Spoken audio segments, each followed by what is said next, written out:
अतीत की सरगोशियां, वर्तमान की परीक्षा और आने वाले समय का छिपा हुआ सत्य, इन तीनों कालों के टकराव में जन्म ले रही है एक अद्वितीय शक्ति, ध्रुवंश त्रिकाल योद्धा।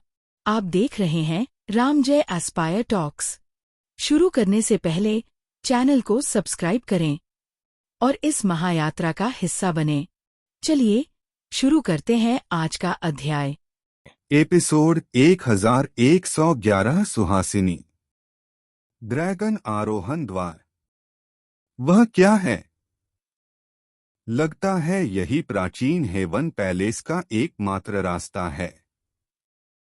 जब ध्रुवांत की निगाहें विशाल पत्थर के द्वार पर केंद्रित हुईं, तो इस क्षेत्र में फुसफुसाहट गूंज उठी और सभी के चेहरों पर सदमा लिखा हुआ था। मैंने कभी उम्मीद नहीं की थी कि ड्रैगन आरोहण द्वार वास्तव में मौजूद होगा। ध्रुवांत ने पत्थर के द्वार को देखते हुए आह भरी। तुम इसके बारे में जानते हो? कालिका उसके शब्दों से चौंक गई। बाकी सभी ने भी ध्रुवांत को आश्चर्य से देखा।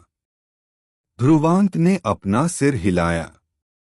उसने स्वाभाविक रूप से इसके बारे में मंडेला से जाना था। प्राचीन हेवन पैलेस की ओर जाने से पहले मंडेला ने उसे प्राचीन हेवन पैलेस के बारे में काफी जानकारी बताई थी, जिसमें ड्रैगन आरोहण द्वार भी शामिल था। ड्रैगन आरोहण द्वार क्या है? निर्मला ने उत्सुकता से पूछा। प्राचीन काल में प्राचीन हेवन पैलेस में शामिल होने वाले सभी शिष्यों को इस ड्रैगन आरोहण द्वार से प्रवेश करना होता था, जो उनकी ताकत और क्षमता का मूल्यांकन करता था। इस प्रकार उन्हें योग्य पहचान प्रदान करता था। कुछ अभिजात वर्ग इस द्वार से आकाश तक भी चढ़ सकते थे, इसलिए इसे ड्रैगन आरोहण द्वार कहा जाता है, ध्रुवांत ने समझाया। पहचान? सभी स्तब्ध रह गए। याद है नीला भेड़िया पट्टिका जो हमने तब देखी थी? यह उनमें से एक है। ध्रुवांत ने अपना सिर हिलाया जब उसने रुचि के साथ प्राचीन पत्थर के द्वार को देखा। जब उसने जारी रखा, कहा जाता है कि प्राचीन हेवन पैलेस के शिष्यों के 4 अलग-अलग ग्रेड होते हैं। भेड़िया पट्टिका, बास पट्टिका, ज्योड्रैगन पट्टिका और उच्चतम ड्रैगन पट्टिका। प्रत्येक पट्टिका को रंगों द्वारा और वर्गीकृत किया जाता है। सबसे कम सफेद, नीला और सोने से शुरू होता है। जिन कंकालों का हमने पहले सामना किया था, वे प्राचीन हेवन पैलेस के भेड़िया पट्टिका शिष्य होने चाहिए। कहा जाता है कि न केवल ड्रैगन पट्टिका प्राप्त करने वाले शिष्य प्राचीन हेवन पैलेस के मुख्य सदस्य बन सकते थे, उन्हें बड़े संसाधनों से भी सम्मानित किया जाता था, जिसमें उनके लिए एक एल्डर या यहाँ तक कि हॉल मास्टर के पद के लिए चुनाव लड़ने की संभावना होती थी। अब सभी जानते थे कि उन ड्रैगन पट्टिका शिष्यों को एक कदम में आकाश पर चढ़ने वाला माना जा सकता है, इसलिए इस ड्रैगन आरोहण द्वार की प्रतिष्ठा पूरी तरह से उचित थी। यह ड्रैगन आरोहण द्वार प्राचीन हेवन पैलेस का एकमात्र मार्ग होना चाहिए। जो लोग प्रवेश करना चाहते हैं, उन्हें पहले प्राचीन हेवन पैलेस का शिष्य बनना होगा। जब ध्रुवांत बोला, तो उसकी निगाहें आग से जल उठीं जब उसने ड्रैगन आरोहण द्वार को देखा। मंडेला के स्पष्टीकरण के अनुसार, यदि ड्रैगन आरोहण द्वार अभी भी मौजूद था, तो वह एक ड्रैगन पट्टिका शिष्य बन गया था। ऐसा इसलिए था क्योंकि केवल ड्रैगन पट्टिका शिष्य ही डिवाइन आर्ट पैविलियन के सबसे गहरे हिस्से में प्रवेश कर सकते थे। अगर वह प्रवेश करने के योग्य नहीं होता, तो पछतावे के लिए बहुत देर हो जाती। वह महान सौर अविनाशी शरीर की विकास विधि प्राप्त करने में कोई विफलता बर्दाश्त नहीं कर सकता था। अब यह दिलचस्प है। मैं देखना चाहती हूँ कि मेरा ग्रेड क्या होगा। निर्मला की आंखें चमक उठीं जब वह उत्साह से हंसी। कालिका ने थोड़ी हैरानी के साथ फिर से अपनी नजर चारों ओर घुमाई। उसने देखा कि जैसे जैसे समय बीतता गया और अधिक शक्तिशाली अभिजात वर्ग इकट्ठा हो रहे थे। लगता है तुम अकेले नहीं हो जो ड्रैगन आरोहण द्वार के बारे में जानते हो, कालिका ने इस दृश्य पर धीमी आवाज में बात की। ध्रुवांत इस मामले से आश्चर्यचकित नहीं था, क्योंकि अन्य ताकतों ने भी वर्षों से प्राचीन हेवन पैलेस की हर चीज की जांच की होगी और ड्रैगन आरोहण द्वार को गुप्त नहीं माना जाता था। कहा जाता है कि प्राचीन हेवन पैलेस में कुल 3 ड्रैगन आरोहण द्वार हैं और हम केवल उनमें से एक पर हैं। अन्यथा राशि और भी अधिक होती, ध्रुवांत मुस्कुराया। क्या हम अपनी चाल चलें? कालिका ने पूछा। वह भी थोड़ी अधीर हो रही थी। कोई जल्दी नहीं, चलो इंतजार करते हैं और देखते हैं, ध्रुवांत मुस्कुराया जब उसने अपना सिर हिलाया। विभिन्न ताकतों के अभिजात वर्ग के एक साथ इकट्ठा होने के साथ वह उन अभिजात वर्ग के परिणामों को देखना चाहता था। निर्मला और कालिका ने उसके शब्दों का खंडन नहीं किया और वे ऊंचे हौसले से इंतजार कर रहे थे। वे स्पष्ट रूप से दूसरों की क्षमता भी जानना चाहते थे। जैसे ही वे इंतजार कर रहे थे, हवा की सरसराहट की आवाजें लगातार गूंज रही थीं और प्रकाश की लकीरें बारिश की तरह गिर रही थीं, जिसने इस क्षेत्र को और भी व्यस्त बना दिया था। क्या वह विलो गेट का घोस्टली हैंड लक्ष्मण नहीं है? वह वास्तव में यहाँ भी है। जैसे जैसे और लोग इकट्ठा हुए, भारी वजन वाले दिखाई देने लगे, जिसने इस क्षेत्र में हंगामा मचा दिया। जब ध्रुवांत और बाकी लोगों ने वे विस्मयादिबोधक सुने, तो उन्होंने भी उस दिशा में देखा। 10 विषम ग्रे छायाचित्र उड़ गए और एक विशाल पेड़ पर उतरे। जो नेतृत्व कर रहा था उसका रूप साधारण था, लेकिन उसकी आंखें पीली ग्रे थीं। एक ठंडी और द्रुत शीतन आभा उत्सर्जित कर रही थी, जिसने उसके आसपास के तापमान को भी तेजी से गिरा दिया था। Ghost hand Lakshman. शिखर 9वीं श्रेणी सॉवरेन क्षेत्र में साधना के साथ 17वें स्थान पर ध्रुवांत ने उस पार्टी को देखा और उसके दिल में जानकारी का एक टुकड़ा चमक उठा।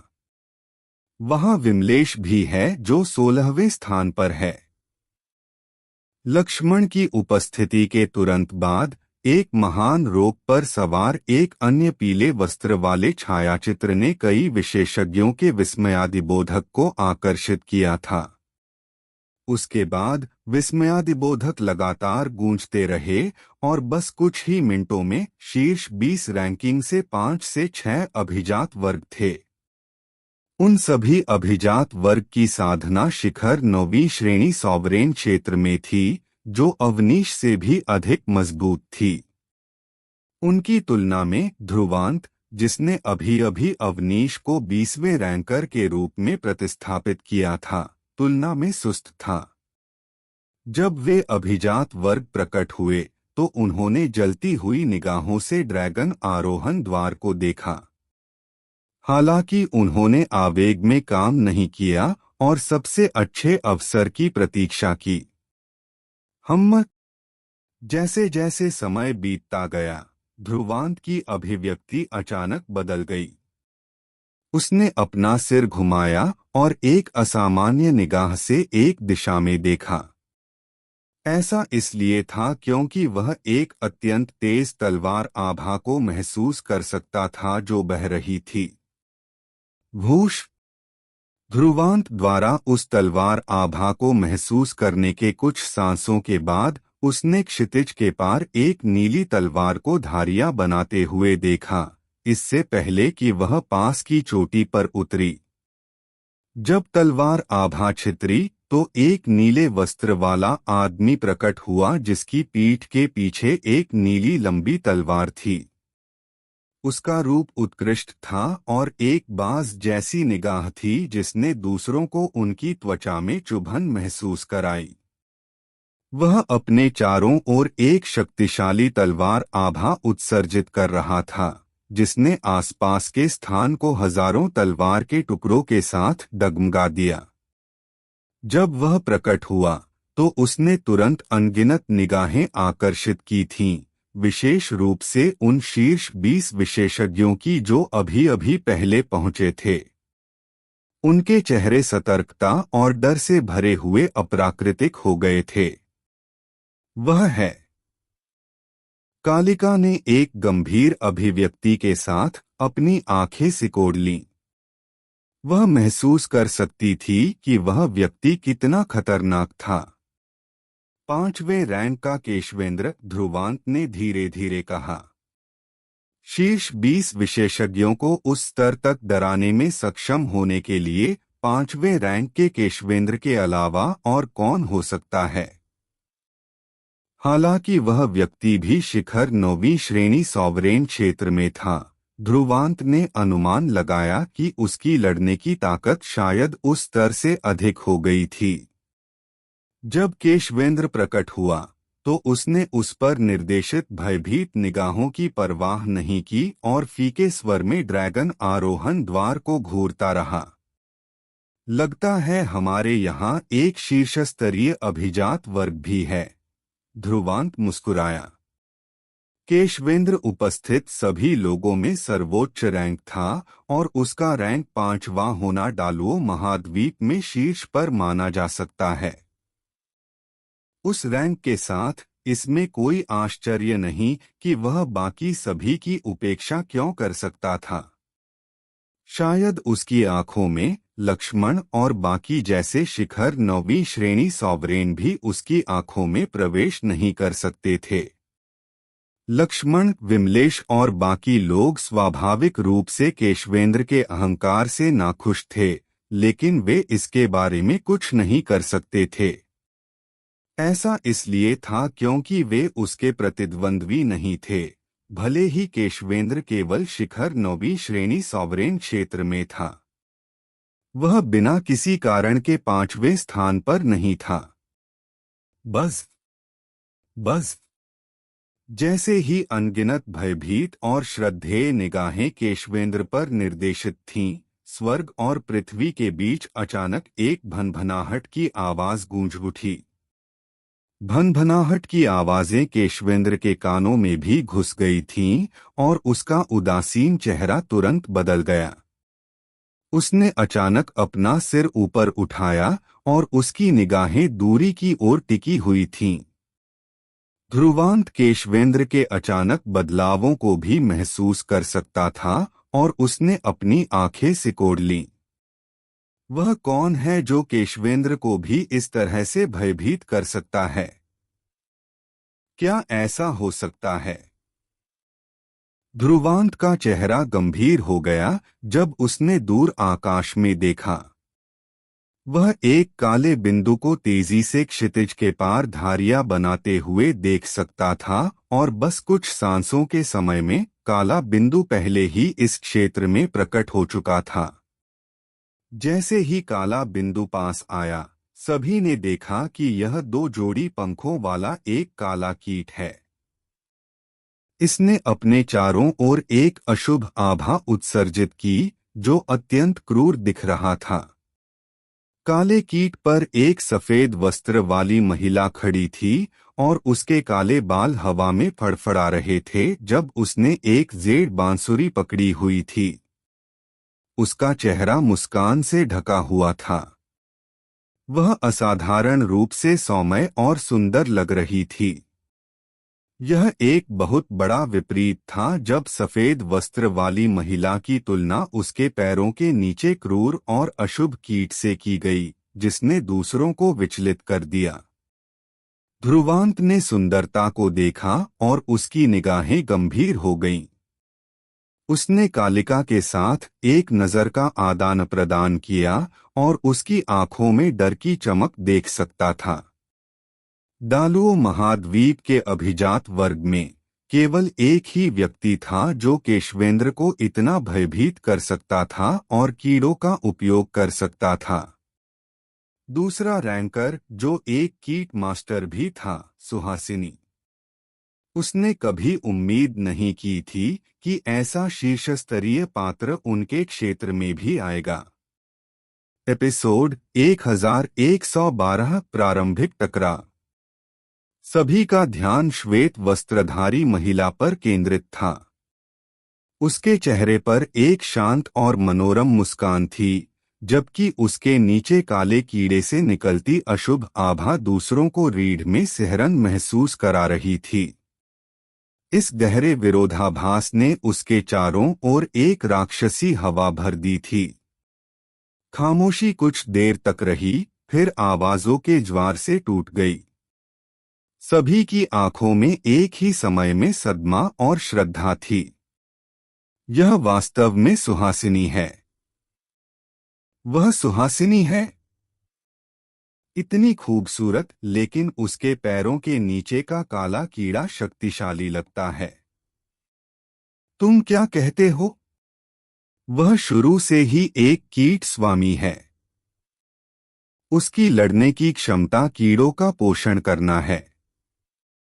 इस चार पंखों वाले बख्तरबंद कीड़े को चार पंखों वाला आध्यात्मिक कीट कहा जाता है। इसकी गति अत्यंत तीव्र है, जो सिद्ध नवम श्रेणी के सम्राट से भी तुलनीय हो सकती है। वह वास्तव में अपने दूसरे पद की हकदार है। हंगामा गूंज उठा और ध्रुवांत ने भी गंभीर भाव से सुहासिनी को देखा। हालांकि वह भी बाद वाली की शान से चौंक गया था। उसने जल्दी ही बाद वाली से निकलती एक खतरनाक आभा को महसूस किया।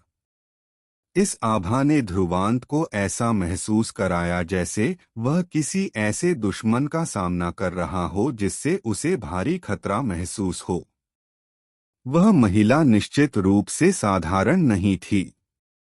स्वाभाविक रूप से गरुड़ से ऊपर रैंक करने में सक्षम किसी व्यक्ति के रूप में वह कैसे साधारण हो सकती थी। हालांकि रैंकिंग का मतलब यह नहीं था कि सुहासिनी गरुड़ से मजबूत थी, फिर भी यह उसकी ताकत साबित करती थी। निर्मला भी उत्सुकता से सुहासिनी को देख रही थी, लेकिन उसका अधिकांश ध्यान काले कीड़े पर था। वह उस आध्यात्मिक कीड़े में अधिक रुचि रखती थी। आसमान में ऊपर सुहासिनी ने अपने कारण हुए हंगामे को उदासीनता से देखा, फिर उपस्थित शीर्ष 20 विशेषज्ञों पर अपनी नजर डाली। जब उन अभिमानी अभिजात वर्ग ने उसकी नजरें खुद पर निर्देशित महसूस की, तो उन्होंने अपनी त्वचा पर एक सिहरन महसूस की, फिर एक शांत रवैये का नाटक किया। उनका अहंकार पूरी तरह से मिट गया था। ऐसा लग रहा था जैसे वे सुहासिनी की रुचि जगाने से डरेंगे। ऐसा इसलिए था क्योंकि वे जानते थे कि यह सुंदरी उतनी कोमल नहीं दिखती जितनी उसकी शक्ल थी। इसके अलावा उसे अपने आध्यात्मिक कीड़ों को साधने के लिए शक्तिशाली विशेषज्ञ खोजने की आदत थी। अग्निश, गरुड़ और अन्य सभी शक्तिशाली पात्रों के अलावा उनमें से अधिकांश का उपयोग उसके द्वारा अपने कीड़ों का परीक्षण करने के लिए प्रयोगों के रूप में किया गया था। जब भी वे एक दूसरे से मिलते थे, उन क्रूर कीड़ों से लड़ना कोई अद्भुत बात नहीं थी। सुहासिनी ने लापरवाही से अरविंद और बाकी लोगों पर नजर डाली, फिर केशवेंद्र पर अपनी नजर रोक दी और हंसी। केशवेंद्र, तुम भी यहाँ हो। तुम्हारे और मेरे आध्यात्मिक तलवार कीट के बीच अभी तक कोई परिणाम नहीं निकला है। जब केशवेंद्र ने देखा कि सुहासिनी ने उस पर अपनी नजरें टिका दी हैं, तो उसका शरीर तन गया और उसने कठोर भाव से कहा, मेरे पास तुम्हारे साथ खेलने का समय नहीं है, किसी और को ढूंढो। सुहासिनी मुस्कुराई और फिर अपनी नजर ध्रुवांत पर डाली। तुम ध्रुवांत हो जिसने अर्धनवम श्रेणी सम्राट क्षेत्र में साधना के साथ अवनीश को हराया था, सुहासिनी ने उत्सुकता से पूछा। सभी ने अपना ध्यान ध्रुवांत पर केंद्रित कर दिया और बाद वाले को भी उम्मीद नहीं थी कि सुहासिनी अचानक उससे बात करेगी। वह कुछ देर के लिए स्तब्ध रह गया, फिर शांत भाव से उत्तर दिया, मैं बस भाग्यशाली था, यह सुश्री सु के ध्यान के लायक नहीं है। केशवेंद्र और बाकी लोगों के भावों को देखते हुए इस सुंदरी की उपस्थिति को शाब्दिक रूप से नहीं लिया जा सकता था और ध्रुवांत का भी उससे जुड़े रहने का कोई इरादा नहीं था। हाँ, मैंने सुना है कि तुमने एक रहस्यमयी सम्राट दिव्य देह की साधना की है। मुझे आश्चर्य है कि क्या मैं उस पर एक नज़र डाल सकती हूँ? सुहासिनी मुस्कुराई। जैसे ही उसने बोलना समाप्त किया, उसने अचानक अपना हाथ लहराया और एक काली किरण निकली और फैल गई, तुरंत 10 फुट लंबे आध्यात्मिक कीड़े में बदल गई। कीड़ा हल्के भूरे रंग का था, मानो चट्टानों से बना हो, जिसके 4 अंग और शरीर की सतह पर अनगिनत रून्स थे और अस्पष्ट रूप से एक शक्तिशाली ऊर्जा उत्सर्जित कर रहा था। बूम! जिस क्षण हल्का भूरा कीड़ा प्रकट हुआ, वह ध्रुवांत के सामने एक पलक झपकते ही आ गया और दृश्यमान तरंगों के साथ आगे बढ़ा। सुहासिनी की कार्रवाई बहुत अचानक थी और ध्रुवांत को भी उम्मीद नहीं थी कि उसने इतनी सीधे चाल चली होगी। इसलिए वह तभी प्रतिक्रिया कर सका जब कीड़े ने उसके चेहरे को काला करते हुए आगे बढ़ाया। गुर्राहट! ध्रुवांत के शरीर से एक चमकदार सुनहरी रोशनी निकली, क्योंकि उसके शरीर से एक ड्रैगन की दहाड़ और फीनिक्स की चीख गूंज उठी। उसने भी अपनी मुट्ठी को ढंकते हुए एक ड्रैगन के पंजों से एक मुक्का मारा था। गड़गड़ाहट! ध्रुवांत की मुट्ठी कीड़े से टकराई, जिससे तुरंत एक बड़ी आवाज आई और एक शक्तिशाली शॉक वेव फैल गई, जिससे आसपास की धरती ढह गई। जैसे ही तरंगे फैलीं, कीड़े ने एक तेज चीख निकाली और ध्रुवांत की मुट्ठी से उड़ गया। सरसराहट! जब सभी ने यह दृश्य देखा तो हंगामा मच गया।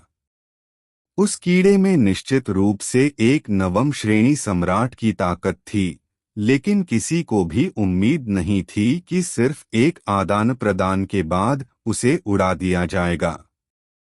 इसके माध्यम से कई लोगों ने थोड़े और गंभीर भाव से ध्रुवांत को देखा। ऐसा लग रहा था कि बाद वाला अवनीश को हराने में भाग्यशाली नहीं था। वह वास्तव में काफी ताकत रखता था।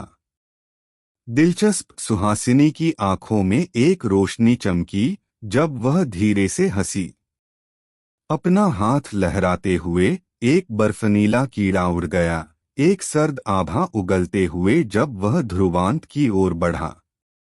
यह कीड़ा निश्चित रूप से पिछले वाले की तुलना में निपटने के लिए अधिक परेशानी भरा था। सिसकारी, सिसकारी! लेकिन जिस क्षण कीड़ा बाहर निकला, एक क्रिस्टलीकृत लौ बह निकली और तुरंत कीड़े को ढक लिया। जैसे ही लपटें भड़की, उन्होंने कीड़े को हिंसक रूप से चीखने पर मजबूर कर दिया, इससे पहले कि वह पीछे हट गया और अब आगे बढ़ने की हिम्मत नहीं की। ध्रुवांत के बगल में कालिका ने ठंडेपन से सुहासिनी को देखा। उसके हाथ पर क्रिस्टलीकृत लपटें धधक रही थीं और उसने ठंडेपन से कहा, बिना किसी कारण के दूसरों पर चाल चलना, क्या तुम में थोड़ी शिष्टता की कमी नहीं है?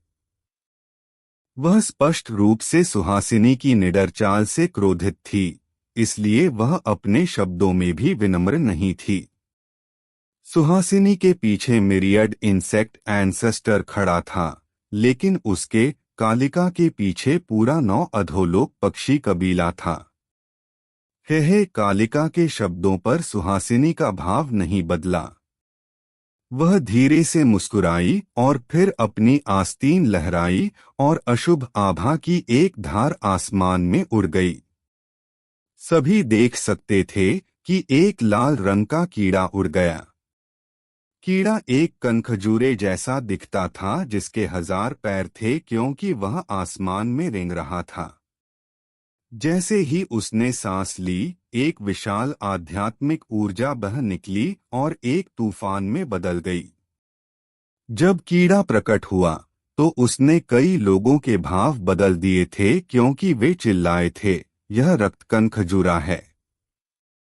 कहा जाता है कि शिखर नवम श्रेणी सम्राट को भी इसका सामना करने में परेशानी होगी। बूम! जैसे ही लाल कनखजूरा हवा में उड़ा, वह एक भयानक गति से कालिका की ओर बढ़ा।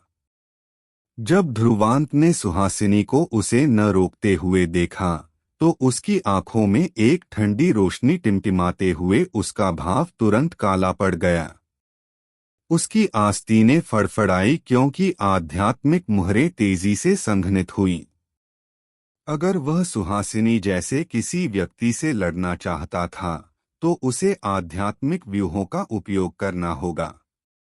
लेकिन जब ध्रुवांत आध्यात्मिक फॉर्मेशन स्थापित करने के लिए आध्यात्मिक मुहरें तैयार कर रहा था, तो निर्मला, जो उसके बगल में भी थी, अचानक एक कदम आगे बढ़ी और लाल कनखजूरे पर मुस्कुराई और फिर अपना हाथ लहराया। एक काली रोशनी निकली और फैल गई, एक काले सिलहूट में बदल गई। यह वह आध्यात्मिक शीत कठपुतली थी जिसका निर्मला ने पहले इस्तेमाल किया था। सरसराहट! जिस क्षण कठपुतली प्रकट हुई, उसने अपनी तलवार लहराई और एक धारदार ठंडी हवा बह निकली, जिससे आसपास का तापमान तुरंत गिर गया। जब सुहासिनी ने आध्यात्मिक शीत कठपुतली को देखा, तो उसका चेहरा थोड़ा बदल गया था। भयानक ठंडी हवा लुढ़की और तुरंत लाल कनखजूरे से टकराई। ठंडी हवा ने तुरंत उसे जहां भी छुआ, उसे जीर्ण कर दिया, जिससे कनखजूरा चीख उठा क्योंकि वह अपनी आध्यात्मिक ऊर्जा कम होने के साथ तेजी से पीछे हट गया। सुहासिनी ने अपना हाथ लहराया और अपनी आंखों में दर्द की चमक के साथ लाल कनखजूरे को जल्दी से वापस ले लिया। कहे, बड़ी बहन, मुझे तुम्हारे कीड़ों में काफी दिलचस्पी है। तुम उन सभी को बाहर क्यों नहीं बुला लेती और मुझे उनके साथ खेलने दो। निर्मला अपनी आंखें सिकोड़कर मुस्कुराई जब उसने सुहासिनी को देखा और लाड़ भरी आवाज में बोली। उसकी नजरें चमक रही थीं, मानो वह सचमुच सुहासिनी के कीड़ों का इंतजार कर रही हो। पूरा क्षेत्र शांत हो गया और सभी ने सदमे से निर्मला को देखा। उन्हें स्पष्ट रूप से उम्मीद नहीं थी कि इतनी खूबसूरत लड़की इतनी अथाह होगी। उन्होंने कठपुतली से एक घने खतरे को महसूस किया। सुहासिनी ने निर्मला के सामने खड़ी कठपुतली को देखते हुए अपने चेहरे पर मुस्कान वापस ले ली और उसकी नजरें गंभीर हो गईं। ऐसा इसलिए था क्योंकि वह महसूस कर सकती थी कि कठपुतली में शायद सिद्ध नवम श्रेणी सम्राट क्षेत्र की एक भयानक लड़ने की ताकत थी। जब तक वह अपने सभी पत्ते नहीं खोल देती, तब तक उसके लिए जीतना असंभव था। वह लड़की कहाँ से आई, उसकी नजरें बदल गईं। वह फिर मुस्कुराई और अपना हाथ लहराया, सभी कीड़ों को याद करते हुए उसकी आंखें कोमल हो गईं जब उसने ध्रुवांत को देखा। सुहासिनी पहले अशिष्ट थी, मुझे आशा है कि भाई ध्रुवांत इससे नाराज नहीं हुए होंगे। इस क्षण वह जानती थी कि ध्रुवांत की पार्टी उतनी सरल नहीं थी जितनी लग रही थी। चूंकि ऐसा था, तो उसके लिए उन्हें नाराज न करना ही सबसे अच्छा था। वह क्षमा प्रार्थी रूप से मुस्कुराई, जिसने कई विशेषज्ञों को अंदर ही अंदर अपने होंठ चटाने पर मजबूर कर दिया क्योंकि उन्होंने एक असामान्य नजर से ध्रुवांत को देखा। आखिरकार किसी के लिए सुहासिनी को अपनी गलतियां स्वीकार करवाना कोई साधारण बात नहीं थी। ध्रुवांत ने कुछ नहीं कहा बल्कि केवल हल्की मुस्कान के साथ जवाब दिया। हालांकि उसे सुहासिनी का व्यवहार पसंद नहीं था, वह भी उसके साथ दुश्मन नहीं बनना चाहता था। यह पर्याप्त था क्योंकि दोनों पक्ष एक दूसरे के प्रति अपना डर बनाए रख सकते थे। जब सभी ने देखा कि दोनों पक्षों ने एक कदम पीछे खींच लिया है, तो उन्हें कुछ निराशा हुई, क्योंकि उन्होंने शुरू में सोचा था कि वे एक आश्चर्यजनक लड़ाई देख सकते हैं। लेकिन ध्रुवांत की पार्टी सुहासिनी को एक छोटा सा नुकसान पहुंचाने में सक्षम होने के लिए काफी सक्षम थी। अनगिनत चौंकाने वाली नजरें लगातार ध्रुवांत की पार्टी की ओर जा रही थीं। बाद वाले ने चुप्पी साध ली थी, केवल ड्रैगन आरोहण द्वार को देख रहा था। जैसे जैसे समय बीतता गया और लोग यहाँ पहुंचे और अंत में कोई आखिरकार खुद को रोक नहीं सका और ड्रैगन आरोहण द्वार की ओर बढ़ना शुरू कर दिया। ध्रुवांत की पार्टी ने भी इस क्षण अपना ध्यान उस पर केंद्रित कर दिया। एपिसोड 1113 स्वर्ण ड्रैगन शिष्य। प्राचीन काल से यहाँ मौजूद प्राचीन पत्थर का द्वार चुपचाप खड़ा था। डालुओ महाद्वीप के विभिन्न हिस्सों से आए अभिजात वर्ग इसे धधकती आंखों से देख रहे थे, जो उत्साह से भरे थे। उनके सामने यह द्वार प्राचीन हेवन पैलेस की दहलीज था, और यदि वे इसे सफलतापूर्वक पार कर जाते हैं तो वे प्राचीन हेवन पैलेस में प्रवेश करने के योग्य होंगे। सभी की निगाहों के नीचे समय धीरे धीरे बीतता गया और जल्दी ही किसी ने पहले खड़े होकर चुप्पी तोड़ दी। हाँ, चूंकि हर कोई इतना सतर्क है, तो मेरे माउंट शिफ्ट संप्रदाय को पहले बढ़त लेने दो। हंसी का एक धमाका गूंज उठा और प्रकाश की कई धारियां आसमान में उड़ गईं। फिर ड्रैगन आरोहण द्वार के सामने रुक गई, जो सभी के ध्यान का केंद्र बन गई। ध्रुवांत ने भी उस दिशा में देखा था और कई ग्रे फने सिलहूट देखे थे, जिनके सामने एक व्यक्ति खड़ा था। उसका डीलडॉल मजबूत था और उसके शरीर पर ग्रे रून्स थे, जिसने उसे घनत्व की हवा दी, मानो वह कोई व्यक्ति नहीं बल्कि एक पहाड़ हो। जब ध्रुवांत ने उस व्यक्ति को देखा तो उसके दिमाग में जानकारी का एक टुकड़ा चमका। माउंट शिफ्ट संप्रदाय का लक्षित एक नवम श्रेणी सम्राट जो 28वें स्थान पर है।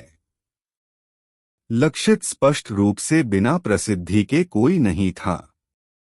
अकेले उसकी रैंकिंग डालुओ महाद्वीप में उसकी प्रसिद्धि साबित करने के लिए पर्याप्त थी।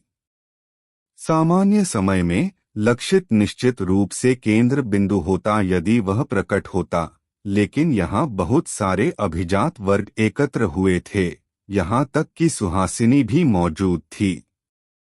इस प्रकार लक्षित सुस्त दिखाई दिया, लेकिन उसकी ताकत निर्विवाद थी। जब लक्षित प्रकट हुआ तो उसने धधकती नजरों से प्राचीन पत्थर के द्वार को देखा। फिर उसने गहरी सांस ली और बिना किसी हिचकिचाहट के अपनी चाल चली। प्रकाश की एक धार में बदल गया और पत्थर के द्वार की ओर गोली मारी। सभी की आंखें उस पर टिकी थीं। सरसराहट। कुछ सांसें बाद लक्षित का सिलहूट ड्रैगन आरोहण द्वार के सामने प्रकट हुआ था और द्वार के ऊपर से एक प्रकाश बह निकला, लक्षित को ले गया और वह द्वार में गायब हो गया। सभी ने अधीरता से उसके गायब होने को देखा। पूरा क्षेत्र खामोश था और सभी का ध्यान ड्रैगन आरोहण द्वार पर केंद्रित था। लक्षित के अंदर खींचे जाने के बाद द्वार शांत हो गया था। सौभाग्य से खामोशी ज्यादा देर तक नहीं चली। एक भिनभिनाने वाली आवाज आने लगी। द्वार सूक्ष्म रूप से कांप गया और द्वार पर एक प्रकाश प्रसारित हुआ जिसमें रहस्यमय रून्स घूम रहे थे। चरमराना। कसकर बंद द्वार थोड़ा खुल गया और एक चमक बाहर निकली। एक सिलहूट का खुलासा हुआ जो दयनीय स्थिति में लग रहा था। यह स्वाभाविक रूप से लक्षित था, जो पहले खड़ा हुआ था। जब लक्षित प्रकट हुआ तो उसके सामने एक चमक संघनित होने लगी और एक प्राचीन पट्टिका में बदल गई। सरसराहट। अनगिनत नजरें पट्टिका की ओर निर्देशित थीं। ध्रुवांत ने भी अपना ध्यान केंद्रित किया था और पट्टिका पर एक उड़ता हुआ नीला बाज देखा। नीला बाज पट्टिका, सभी की आंखें भी तेज थीं और एक कोलाहल मच गया और कई लोग चौंक गए। वे लक्षित के परिणाम से हैरान नहीं थे, वे हैरान थे कि लक्षित को उसकी ताकत के बावजूद केवल नीलाबास पट्टिका शिष्य माना जा सकता है। इस रैंकिंग के अनुसार नीलाबास पट्टिका को केवल मध्यस्तरीय माना जा सकता है।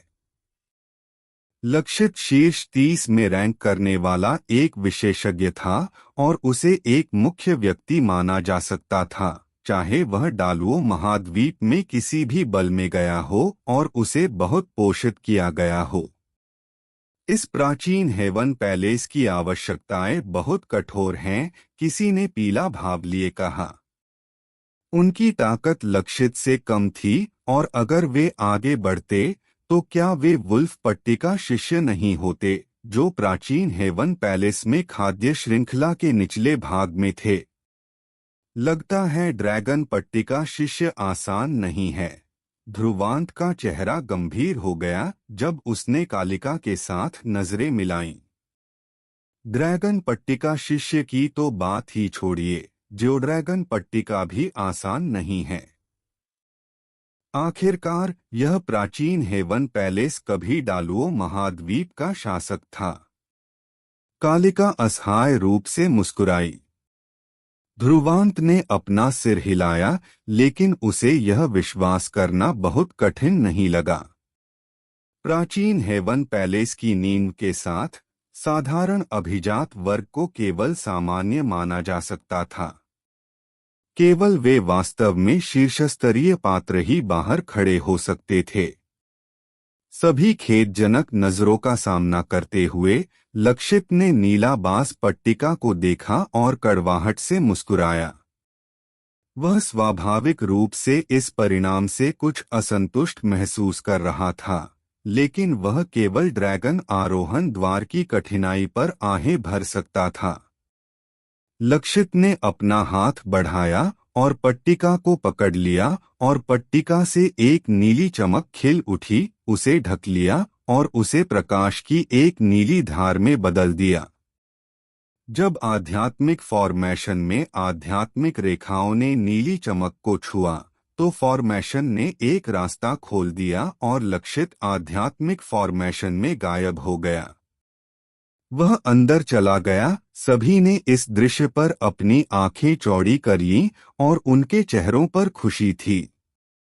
ऐसा लग रहा था कि उन्होंने सही अनुमान लगाया था। वे केवल पहचान पट्टिका प्राप्त करने पर ही आध्यात्मिक फॉर्मेशन में प्रवेश कर सकते थे।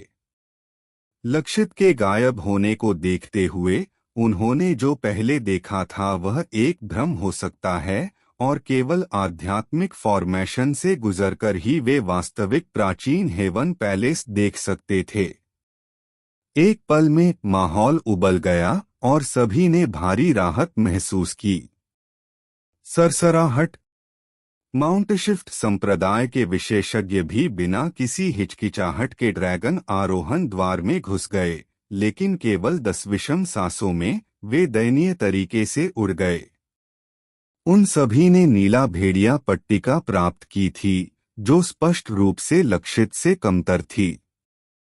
जब माउंटशिफ्ट संप्रदाय के विशेषज्ञों ने यह देखा तो वे कड़वाहट से मुस्कुराए, फिर नीला भेड़िया पट्टिका को पकड़ लिया और प्रकाश की धारियों में बदल गए, फिर आध्यात्मिक फॉर्मेशन से गुजर गए। Push push. माउंटशिफ्ट संप्रदाय के समूह के बाद सभी ने पूरी तरह से राहत महसूस की और हवा की सरसराहट की आवाजें लगातार गूंज उठीं और प्रकाश की अनगिनत धारियां ड्रैगन आरोहण द्वार की ओर बढ़ी। भिनभिनाहट भिनभिनाहट। ड्रैगन आरोहण द्वार से लगातार एक चमक निकलती रही और पास आने वाले किसी भी व्यक्ति को अंदर खींच लिया। अगले समय अवधि में ड्रैगन आरोहण द्वार जीवंत हो गया और लगातार लोग अंदर खींचे जा रहे थे। इससे पहले कि सफेद, नीले और यहाँ तक कि सुनहरी चमक लगातार बाहर निकलती। ध्रुवांत ने यह सब देखा और देखा कि उच्चतम केवल एक स्वर्ण बांस पट्टिका थी। उस पट्टिका का मालिक 21वें स्थान पर था, जो ध्रुवांत से थोड़ा ही कम था। अगर कोई इस रैंकिंग के अनुसार जाता है तो सबसे अच्छा, मैं सिर्फ एक स्वर्ण बांस शिष्य हूँ। ध्रुवांत ने अपना सिर खुजलाया जब उसने खुद का मजाक उड़ाया। नाटक करना बंद करो। कालिका ने उसके आत्मोपहास पर अपनी आंखें घुमाईं, क्योंकि वह किसी से भी बेहतर जानती थी कि ध्रुवांत के पास कितने तुरुप के पत्ते थे। नवम श्रेणी सम्राट की तो बात ही छोड़िए, ध्रुवांत सिद्ध नवम श्रेणी सम्राट क्षेत्र का सामना करने के लिए भी आश्वस्त होगा। कोई शक्तिशाली चाल चल रहा है। निर्मला, जो यह सब देख रही थी, अचानक बोल उठी। जब ध्रुवांत और कालिका ने उसके शब्द सुने तो उनके भाव बदल गए और उन्होंने 17वें रैंक वाले अरविंद, 16वें रैंक वाले विमलेश और 5वें रैंक वाले केशवेंद्र को ड्रैगन आरोहण द्वार की ओर बढ़ते देखा। स्पष्ट रूप से वे अधीर हो गए थे। शीर्षस्तरीय अभिजात वर्ग के रूप में उनके कार्यों ने स्वाभाविक रूप से सभी का ध्यान उनकी ओर केंद्रित कर दिया था। सरसराहट। तीनों सिलहूट द्वार के सामने एक ही समय में गायब हो गए। तीनों के गायब होने के साथ ड्रैगन आरोहण द्वार शांत हो गया और कई विशेषज्ञ रुक गए थे, क्योंकि वे सभी उन 3 अभिजात वर्ग की ग्रेडिंग देखना चाहते थे। समय तेजी से बीत गया। जिस समय वे तीनों ड्रैगन आरोहण द्वार में दाखिल हुए, वह स्पष्ट रूप से उनसे पहले किसी और से अधिक लंबा था, जिससे कई लोगों की पलकें झपक गईं। इस दृश्य को देखते हुए ऐसा लग रहा था कि स्वर्ण बांस पट्टिका का उच्चतम रिकॉर्ड टूटने वाला था। भिनभिनाहट, भिनभिनाहट। जैसे ही सभी अपने दिलों में अनुमान लगा रहे थे, ड्रैगन आरोहण द्वार, जो लंबे समय से शांत था, आखिरकार प्रतिक्रिया हुई और एक मजबूत चमक बाहर निकली और 3 सिलहूट में बदल गई। जब तीनों प्रकट हुए तो उनके सामने एक चमक एकत्र हुई और 3 पट्टिकाओं में बदल गई। सभी ने अपनी नजरें उधर निर्देशित कीं और अरविंद के सामने पट्टिका पर एक सफेद ज़ियोड्रैगन को कुंडली मारे हुए देखा, जिससे एक शक्तिशाली उतार चढ़ाव निकल रहा था। सफेद ज़ियोड्रैगन पट्टिका। अरविंद ने वास्तव में ड्रैगन आरोहण द्वार द्वारा सफेद ज़ियोड्रैगन पट्टिका शिष्य की ग्रेडिंग प्राप्त की। विमलेश भी एक सफेद ज़ियोड्रैगन पट्टिका शिष्य है। किसी ने विमलेश के सामने टोकन देखा, जो एक कुंडली मारे हुए सफेद ज़ियोड्रैगन भी था। केशवेंद्र के बारे में क्या? अनगिनत नजरें केशवेंद्र के सामने केंद्रित थीं, इससे पहले कि उन्होंने उसके सामने एक भयंकर स्वर्ण ज़ियोड्रैगन बनते हुए एक सुनहरी रोशनी देखी। वह है। ध्रुवांत ने सुनहरी पट्टिका को देखा और मदद नहीं कर सका, लेकिन अपनी आंखें सिकोड़ लीं। स्वर्ण ज़ियोड्रैगन पट्टिका। यहाँ तक कि केशवेंद्र जैसा शक्तिशाली व्यक्ति भी केवल स्वर्ण ज़ियोड्रैगन पट्टिका प्राप्त कर सका, यहाँ तक कि सफेद ड्रैगन पट्टिका भी नहीं। इस ड्रैगन आरोहण द्वार की कठिनाई इतनी कठिन निकली। एपिसोड 1114 3 स्वर्ण ड्रैगन शिष्य। स्वर्ण ज़ियोड्रैगन पट्टिका से चमकदार सुनहरी रोशनी निकली, जिसने अरविंद और विमलेश की सफेद ज़ियोड्रैगन पट्टिका को तुलना में सुस्त बना दिया। हे भगवान, यह वास्तव में स्वर्ण ज़ियोड्रैगन पट्टिका है। केशवेंद्र वास्तव में दुर्जेय है। जिसे स्वर्ण ज्यो ड्रैगन शिष्य के रूप में वर्गीकृत किया गया है। दुर्जे एक कोलाहल था और कई लोगों ने ईर्ष्या भरी आंखों से उसकी प्रशंसा की। इससे पहले अनगिनत भेड़िया और बांस पट्टिकाएं थीं, लेकिन इस स्वर्ण ज्यो ड्रैगन पट्टिका के प्रकट होने ने स्वाभाविक रूप से सभी को दबा दिया था। हालांकि केशवेंद्र का चेहरा उन चौंकाने वाली नजरों के विपरीत बहुत अच्छा नहीं था। उसने इस स्वर्ण ज्यो ड्रैगन पट्टिका को खुशी से नहीं बल्कि असंतोष से देखा। वह केशवेंद्र पिछले कुछ 100 वर्षों में नीलाकमल तलवार संप्रदाय का सबसे उत्कृष्ट शिष्य था, जिसके द्वारा अनगिनत अभिजात वर्ग पराजित हुए थे। उसमें नीलाकमल तलवार संप्रदाय के इतिहास में सबसे कम उम्र का पृथ्वी सम्राट बनने की क्षमता थी। लेकिन ड्रैगन आरोहण द्वार के सामने उसकी ताकत और क्षमता को केवल स्वर्ण ज्यो ड्रैगन के रूप में वर्गीकृत किया गया था। हालांकि यह दूसरों के ऊंचा ऊंचा और प्रतिष्ठित था, फिर भी यह उसके लिए पर्याप्त नहीं था। लेकिन चाहे वह कितना भी असंतुष्ट क्यों न हो, परिणाम के बारे में वह कुछ नहीं कर सकता था, इसलिए वह केवल काली नजरों से अपना सिर हिला सकता था। अरविंद और विमलेश काफी शांत थे, क्योंकि यह परिणाम उनकी अपेक्षाओं में रहा होगा। इसके अलावा तथ्य यह था कि केशवेंद्र को केवल स्वर्ण ज्यो ड्रैगन पट्टिका मिली थी, यह भी उनके लिए एक सुकून था। आखिरकार वे उससे बहुत कम रैंक पर थे। वे तीनों आसमान में खड़े थे, लेकिन उन्होंने तुरंत प्राचीन हेवन पैलेस में प्रवेश नहीं किया। इसके बजाय उन्होंने आसपास खड़े होने का विकल्प चुना। स्पष्ट रूप से वे देखना चाहते थे कि क्या कोई ऐसा व्यक्ति था जो ड्रैगन पट्टिका शिष्य का मूल्यांकन प्राप्त कर सके।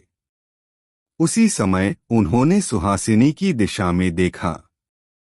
अगर वहां किसी के पास ड्रैगन पट्टिका प्राप्त करने का सबसे अधिक मौका था, तो शायद वह वही होगी। जैसे ही तीनों ने अपनी नजरें सुहासिनी की ओर घुमाईं, सभी ने भी वैसा ही किया। उनके विचार भी शायद वैसे ही थे। यहाँ तक कि ध्रुवांत, कालिका और बाकी लोग भी सुहासिनी को देख रहे थे। इस सुहासिनी के ड्रैगन पट्टिका शिष्य बनने की बहुत अधिक संभावना है, कालिका ने धीमी आवाज में कहा। हालांकि वह सुहासिनी से घृणा करती थी, उसकी ताकत निर्विवाद थी। ध्रुवांत ने भी अपना सिर हिलाया था। एकमात्र सवाल यह था कि वह कौन से ड्रैगन पट्टिका रंग प्राप्त कर सकती थी, सफेद, नीला या सोना।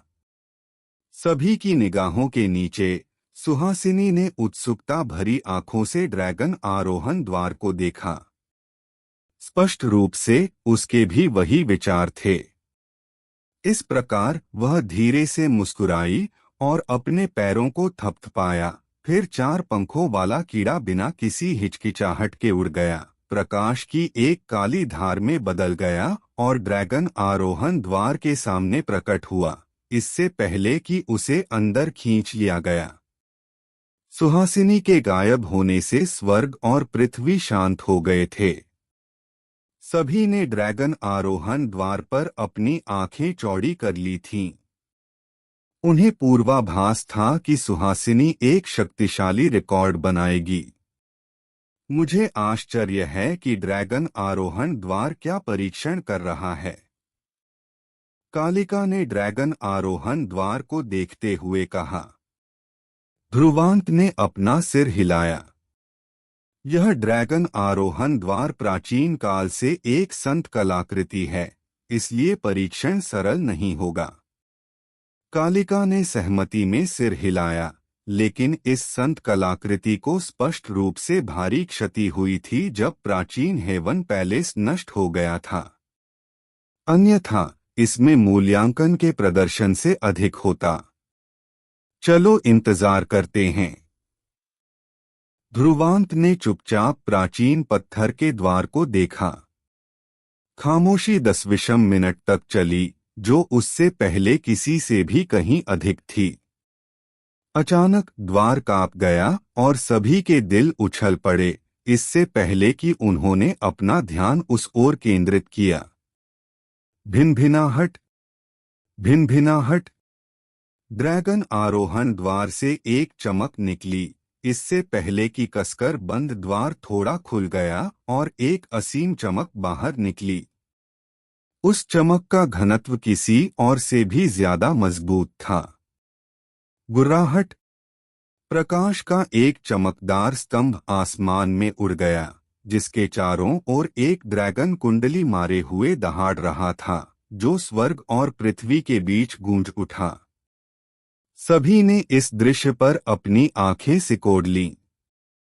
सुहासिनी वास्तव में एक ड्रैगन पट्टी का शिष्य बन गई थी। चमक तेजी से संघनित हुई और एक सिलहूट प्रकट हुआ। सुहासिनी आसमान में खड़ी थी और अपने सामने देख रही थी।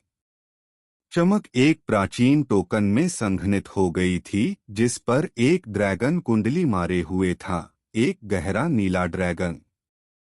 नीला ड्रैगन पट्टिका।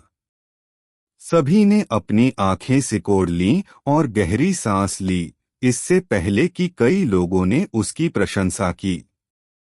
उन्हें कभी उम्मीद नहीं थी कि सुहासिनी ड्रैगन पट्टिका का मूल्यांकन प्राप्त कर सकती है, और वह भी एक नीला ड्रैगन पट्टिका। यह उपलब्धि प्राचीन हेवन पैलेस में भी उत्कृष्ट हो सकती थी। सुहासिनी की प्रसिद्धि वास्तव में दूसरे स्थान पर होने के लिए अच्छी तरह से प्रतिष्ठित थी। केशवेंद्र, अरविंद और बाकी लोगों ने चमकदार नीले ड्रैगन पट्टिका को देखा और अंदर ही अंदर आहें भरीं। ऐसा लग रहा था कि उनके और सुहासिनी के बीच एक बहुत बड़ा अंतर था। नीला ड्रैगन पट्टिका। ध्रुवांत ने भी अपना ध्यान उस पर केंद्रित किया, लेकिन वह बहुत हैरान नहीं था। आखिरकार उसने पहले ही इस परिणाम का अनुमान लगा लिया था। लेकिन यहाँ तक कि वह स्वर्ण ड्रैगन पट्टिका प्राप्त करने में सक्षम नहीं थी। ध्रुवांत ने आह भरी, क्योंकि उसे कोई अंदाजा नहीं था कि ड्रैगन आरोहण द्वार में परीक्षण कितना कठिन था।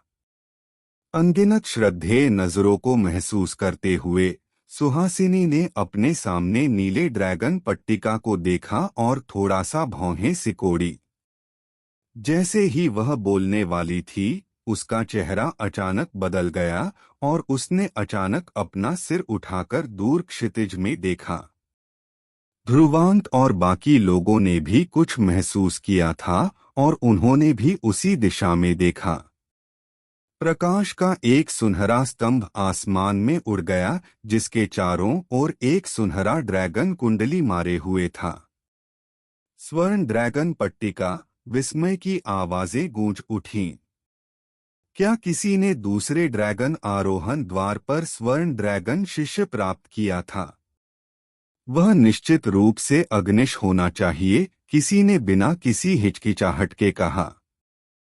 डालुओ महाद्वीप के अभिजात वर्ग में अग्निश शायद उस योग्यता वाला एकमात्र व्यक्ति था, क्योंकि वह रैंकिंग बोर्ड का सम्राट था। कितना दुर्जय साथी है। ध्रुवांत का चेहरा भी गंभीर हो गया था। यह शायद प्राचीन हेवन पैलेस के विनाश के बाद पहला स्वर्ण ड्रैगन शिष्य था। जैसे ही ध्रुवांत की आवाज समाप्त हुई, एक और सुनहरा स्तंभ दूसरी दिशा में आसमान में उड़ गया, जिसे दूर से अस्पष्ट रूप से देखा जा सकता था। सभी हक्के बक्के रह गए, इससे पहले कि एक और कोलाहल मच गया। एक और स्वर्ण ड्रैगन शिष्य प्रकट हुआ। अगर पिछला वाला अग्निश था, तो यह कौन था? आखिरकार यहाँ तक कि सुहासिनी को भी केवल नीला ड्रैगन शिष्य मिला था। ध्रुवांत ने दूसरे स्तंभ को देखा और उसकी प्रवृत्ति ने उसे बताया कि यह गरुड़ होना चाहिए था। तीसरे स्थान पर होने के बावजूद ध्रुवांत ने यह मानने से इनकार कर दिया कि महान सौर अमर शरीर रखने वाला कोई व्यक्ति सुहासिनी से कमतर होगा। उसके अनुमान के अनुसार इस गरुड़ की ताकत अग्निश से कमजोर नहीं होनी चाहिए। बूम! जैसे ही यह विचार उसके दिमाग में प्रसारित हुआ, उसकी आंखें अचानक सिकुड़ गईं और सभी ने एक और सुनहरा स्तंभ प्रकट होते देखा। तीसरा सुनहरा ड्रैगन स्तंभ। तीसरा स्वर्ण ड्रैगन शिष्य। केवल 10 विषम सांसों से भी कम समय में 3 स्वर्ण ड्रैगन शिष्य थे। यह क्षेत्र उनके चेहरों पर अविश्वास के साथ शांत हो गया। यहाँ तक कि सुहासिनी का भाव भी बहुत अच्छा नहीं था। इसका मतलब था कि 3 अन्य थे जिन्होंने उसे पार कर लिया था, तो यह उस पर दूसरे रैंकर पर कैसा दिखेगा। हालांकि वह नुकसान में थी, क्योंकि उसे आध्यात्मिक कीड़ों पर निर्भर रहना पड़ता था। परिणाम अभी भी परिणाम था और उसने केवल नीला ड्रैगन शिष्य प्राप्त किया था। ध्रुवांत और कालिका ने एक नजर डाली। अगर दूसरा स्तंभ गरुड़ का प्रतिनिधित्व करता था, तो तीसरा कौन था? क्या यह सोमनाथ हो सकता था? ध्रुवांत और सोमनाथ की संक्षिप्त बातचीत हुई थी और वह जानता था कि बाद वाला सरल नहीं था, लेकिन शायद उसके लिए स्वर्ण ड्रैगन शिष्य की पहचान प्राप्त करना अभी भी अपर्याप्त था। तो यह तीसरा स्वर्ण ड्रैगन शिष्य कौन था? सुहासिनी ने अपनी नजरें वापस ले लीं, फिर नफरत से ड्रैगन आरोहण द्वार को देखा और शाप दिया, धिक्कार है द्वार। हालांकि वह दुखी थी, वह उदास नहीं थी, क्योंकि वह जानती थी कि अगर यह उसके आध्यात्मिक कीड़ों के परीक्षण में भारी चोटों का सामना करने के लिए नहीं होता, तो उसकी उपलब्धि अधिक होती। 2 द्वारों पर स्वर्ण ड्रैगन शिष्य होने के साथ केवल उनका द्वार ही अपवाद था, जो निश्चित रूप से उन पर अच्छा नहीं लग रहा था। अगर ऐसा है तो क्या उनके समूह की गुणवत्ता सबसे कम नहीं होगी? शायद यहाँ हर कोई इससे सहमत नहीं होगा। इसके बारे में सोचते हुए सुहासिनी ने अपनी नजर ध्रुवांत के समूह पर डाली, फिर वह हल्के से मुस्कुराई। भाई ध्रुवांत, तुम लोग इतने लंबे समय से पहरा दे रहे हो। अब तुम लोगों के लिए अपनी चाल चलने का समय आ गया है। हालांकि उसके शब्द ध्रुवांत के लिए निर्देशित थे, उसकी नजर निर्मला को देख रही थी। उसके विचार में अगर यहाँ किसी के पास स्वर्ण ड्रैगन शिष्य बनने का मौका था, तो वह निश्चित रूप से रहस्यमयी निर्मला होगी। ध्रुवांत के लिए वह उसकी आंखों में होने के योग्य नहीं था। एपिसोड 1115 सीमाओं को चुनौती देना। जब सुहासिनी ने निर्मला को देखा, तो सभी ने अपनी नजरें घुमा लीं। अभी व्यावहारिक रूप से हर प्रतिष्ठित विशेषज्ञ ने अपनी चाल चली थी, ध्रुवांत की पार्टी अपवाद थी। जब ध्रुवांत ने उसके शब्द सुने, तो वह स्वाभाविक रूप से बता सकता था कि उसकी रुचि निर्मला की ओर निर्देशित थी। हालांकि ध्रुवांत बहुत परेशान नहीं था। उसने चमकदार ड्रैगन आरोहण द्वार को देखा और गहरी सांस ली, फिर एक कदम आगे बढ़ाया। जैसे ही ध्रुवांत ने कदम बढ़ाया, अनगिनत नजरें उस पर निर्देशित हुईं और यहाँ तक कि सुहासिनी ने भी अपनी नजरें एक आकस्मिक नजर से घुमा लीं। स्पष्ट रूप से उसे ध्रुवांत से बहुत उम्मीदें नहीं थीं। मैं जाकर कोशिश करूंगा, ध्रुवांत ने कालिका और निर्मला को देखकर मुस्कुराते हुए कहा। कालिका ने अपना सिर हिलाया, जबकि निर्मला ने अपनी मुट्ठी लहराई और हंसी। इसके लिए जाओ, तुम्हें निश्चित रूप से एक स्वर्ण ड्रैगन पट्टिका मिलनी चाहिए। उसने अपनी हंसी नहीं छिपाई, जिसने अनगिनत विशेषज्ञों के होठों के कोने पर एक उपहासपूर्ण चाप पैदा कर दिया। यहाँ तक कि सुहासिनी भी केवल एक नीला ड्रैगन शिष्य थी और ध्रुवांत केवल 20वें स्थान पर था। उसके लिए स्वर्णबास पट्टिका प्राप्त करना शायद मुश्किल होगा। स्वर्ण ड्रैगन पट्टिका की तो बात ही छोड़िए। उन उपहासपूर्ण नजरों का सामना करते हुए ध्रुवांत परेशान नहीं हुआ। उसने बस ड्रैगन आरोहण द्वार को देखा। उसका शरीर चमका और प्रकाश की एक धार में बदल गया जो आगे बढ़ी। सरसराहट। जब ध्रुवांत का सिलहूट ड्रैगन आरोहण द्वार के सामने प्रकट हुआ तो एक प्रकाश बह निकला और उसे निगल गया। जब ध्रुवांत ड्रैगन आरोहण द्वार में दाखिल हुआ तो इस क्षेत्र में शोर गूंज उठा, लेकिन सभी ने ड्रैगन आरोहण द्वार पर ज्यादा ध्यान नहीं दिया। इसके विपरीत वे श्रद्धेय आंखों से 3 सुनहरे स्तंभों को देख रहे थे। स्पष्ट रूप से उन्हें 20वें रैंकर और अर्धनवम श्रेणी सम्राट से कोई उम्मीद नहीं थी। केवल 2 जो ड्रैगन आरोहण द्वार पर ध्यान दे रहे थे, वे कालिका और निर्मला थीं। ध्रुवांत के बारे में उनकी समझ के साथ वे जानते थे कि उसके तुरुप के पत्ते अर्धनवम श्रेणी सम्राट क्षेत्र से कहीं अधिक थे। उनके पीछे गठबंधन के विशेषज्ञों ने भी ज्यादा ध्यान नहीं दिया। आखिरकार यहाँ तक कि सुहासिनी जैसे किसी व्यक्ति ने भी केवल एक नीला ड्रैगन शिष्य का परिणाम प्राप्त किया था, इसलिए वे ध्रुवांत के साथ बहुत आश्वस्त नहीं थे। ध्रुवांत को उनके विचारों के बारे में कोई पता नहीं था और जब उसे ड्रैगन आरोहण द्वार द्वारा ऊपर खींचा गया तो वह अपने चारों ओर स्थानिक उतार चढ़ाव को महसूस कर सकता था।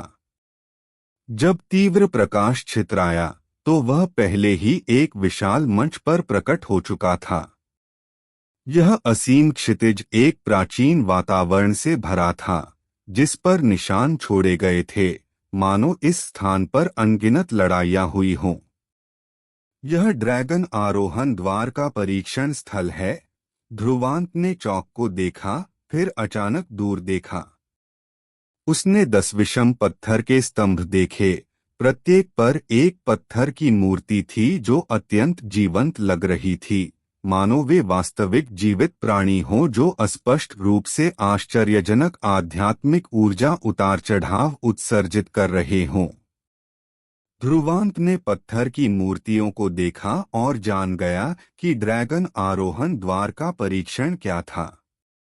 दाईं ओर से देखते हुए उसकी नजरें गंभीर होने लगीं। उसने देखा कि बाईं ओर वाले उसे तेजी से खतरा महसूस करा रहे थे। विशेष रूप से सबसे बाईं ओर की मूर्ति, इसने ध्रुवांत की त्वचा को भी ठंडा महसूस कराया। वह मूर्ति युवा लग रही थी। उसने एक लंबा भाला पकड़ रखा था और स्पष्ट रूप से एक भयानक दबदबे वाली हवा उत्सर्जित कर रही थी जिसने अंतरिक्ष को उतार चढ़ाव दिया। भिनभिनाहट। जबकि ध्रुवांत पत्थर की मूर्ति को देख रहा था, एक असामान्य उतार चढ़ाव फैल गया। इससे पहले ध्रुवांत ने चौक को कांपते हुए महसूस किया। चुनौतीकर्ता अर्धनवम श्रेणी सम्राट क्षेत्र। चुनौती सीमा सफेद बाज शिष्य। एक प्राचीन आवाज बिना किसी बुद्धिमत्ता के चौक में गूंज उठी जो खाली लग रही थी। यह ड्रैगन आरोहण द्वार एक संत कलाकृति है जिसमें बुद्धिमत्ता है, लेकिन जैसा दिखता है इसे नष्ट कर दिया गया होगा। ध्रुवांत का दिल खोखली आवाज पर हल्का कांप गया। चुनौती सीमा सफेद बाज शिष्य, ध्रुवांत ने दोहराया, फिर अपना सिर उठाया और एक मूर्ति को हिलते हुए देखा, इससे पहले कि वह जीवित हो गई। वह फिर बाहर निकली और ध्रुवांत के सामने उतरी।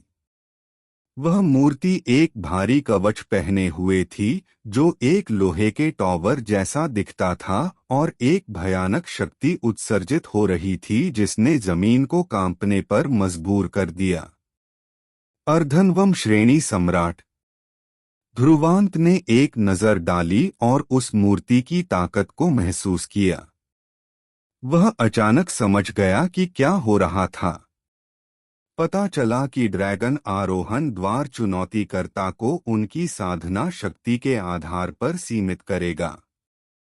अर्धनवम श्रेणी सम्राट के रूप में उसकी ताकत के साथ उसका प्रतिद्वंद्वी अर्धनवम श्रेणी सम्राट क्षेत्र में एक सफेद बाज शिष्य होगा।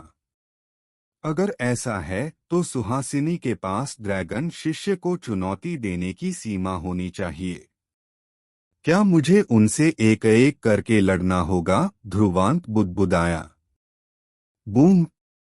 लोहे की मूर्ति दहाड़ी, फिर उसने एक मुक्का आगे बढ़ाया, जिससे अंतरिक्ष में तरंगे छूट गईं। मुक्के में भयानक शक्ति थी क्योंकि यह ध्रुवांत की शांत दिखने वाली आंखों के सामने तेजी से फैली। जब मुक्का उसके सामने पहुंचा, तभी उसने एक कदम आगे बढ़ाया और जवाब में बाहर निकला। भिनभिनाहट! उसके शरीर से एक चमकदार सुनहरी चमक निकली, जिसके साथ एक अस्पष्ट ड्रैगन की दहाड़ भी थी। बूम! ध्रुवांत की मुट्ठी मूर्ति की मुट्ठी से टकराई और जमीन कांप गई। ध्रुवांत का शरीर नहीं हिला, लेकिन उसकी मुट्ठी से एक भयानक शक्ति निकल रही थी। भयानक शक्ति के तहत मूर्ति पीछे उड़ गई, इससे पहले कि वह चमक में बदल गई। उसने एक ही झटके में मूर्ति को तुरंत बाहर निकाल दिया था। ध्रुवांत का चेहरा परिणाम पर नहीं बदला। अगर उसे अर्धनवम श्रेणी सम्राट से परेशानी होती तो चुनौती जारी रखने की कोई आवश्यकता नहीं थी। जब मूर्ति तुरंत मार दी गई तो पूरा क्षेत्र कुछ देर के लिए शांत हो गया, इससे पहले कि एक कांपती हुई आवाज गूंज उठी। ध्रुवांत ने अपनी नजरें ऊपर की ओर घुमाईं और छठे स्तंभ पर एक मूर्ति को अपनी आंखें खोलने के बाद जीवित होते देखा। यह एक ग्रेफना आदमी था जिसके वस्त्रों में एक सफेद जियोड्रैगन कढ़ा हुआ था और जियोड्रैगन अपने पंजों को लहरा रहा था, जिससे क्रूरता निकल रही थी। एक सफेद जियोड्रैगन शिष्य? ध्रुवांत ने इस दृश्य पर थोड़ी हैरानी के साथ अपनी आंखें सिकोड़ लीं, क्योंकि उसने कभी उम्मीद नहीं की थी कि उसकी चुनौती सीमा अचानक इतनी बढ़ जाएगी। यह तुरंत सफेद जियोड्रैगन शिष्य तक पहुंच गया था। ऐसा लग रहा था कि ड्रैगन आरोहण द्वार ने पता लगा लिया था कि उसकी ताकत अर्धनवम श्रेणी सम्राट क्षेत्र से अधिक हो गई थी, जिस तरह से उसने सफेद बाज शिष्य को एक झटके में बाहर निकाल दिया था। ध्रुवांत के अनुमान के अनुसार इस सफेद जियोड्रैगन शिष्य की ताकत एक नवम श्रेणी सम्राट के शिखर स्तर पर होनी चाहिए, अरविंद, विमलेश और प्रोफाउंड ब्लैक सॉवरेन गोविंद के समान। सफेद जियोड्रैगन शिष्य नीचे उड़ गया और ध्रुवांत के सामने प्रकट हुआ। उसने जल्दी से अपने हाथ ऊपर उठाए और उसके हाथों पर एक चमक संघनित हुई, जिसने उसे सफेद जेड जैसा बना दिया। यह एक ही समय में भव्य दिखने के साथ साथ एक खतरा भी उत्सर्जित कर रहा था। सफेद जेड हाथों ने अचानक मुहरें बनाईं, इससे पहले कि एक चमक खिल उठी, अस्पष्ट रूप से एक सफेद जेड शेर का रूप धारण कर लिया। जेड शेर आध्यात्मिक सील। उस सफेद जियोड्रैगन शिष्य के मुंह से एक उदासीन आवाज गूंज उठी, इससे पहले कि वह आगे बढ़ा। गुर्राहट! एक सफेद रोशनी ने क्षेत्र पर प्रभुत्व जमा लिया, इससे पहले कि वह 1000 फुट ऊंचे जेड शेर में बदल गया जो ध्रुवांत की ओर उछला। ध्रुवांत शांत रहा, फिर उसने अपने पैर पटके और एक सुनहरी रोशनी निकली। महान सौर अमर शरीर उसके पीछे संघनित हो गया था। महान सौर अमर शरीर से 8 धधकते सुनहरे सूरज उगे, इससे पहले कि वे सुनहरी धाराओं में विस्फोटित हो गए जो तेजी से संघनित हुईं और एक गहरा पहिया बनाया। स्वर्गीय 8वां सौर पहिया ध्रुवांत दहाड़ा। वह सफेद ज़्योड्रैगन शिष्य के पूर्ण हमले का सामना करते हुए पीछे नहीं हटा।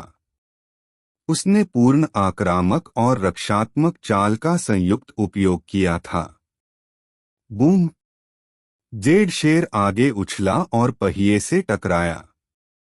हालांकि कोई आश्चर्यजनक विस्फोट नहीं हुआ, क्योंकि जैसे ही पहिया घूमा, जेड शेर अचानक घूम गया, अंतरिक्ष को फाड़ दिया और सफेद ज़्योड्रैगन शिष्य की ओर उछला।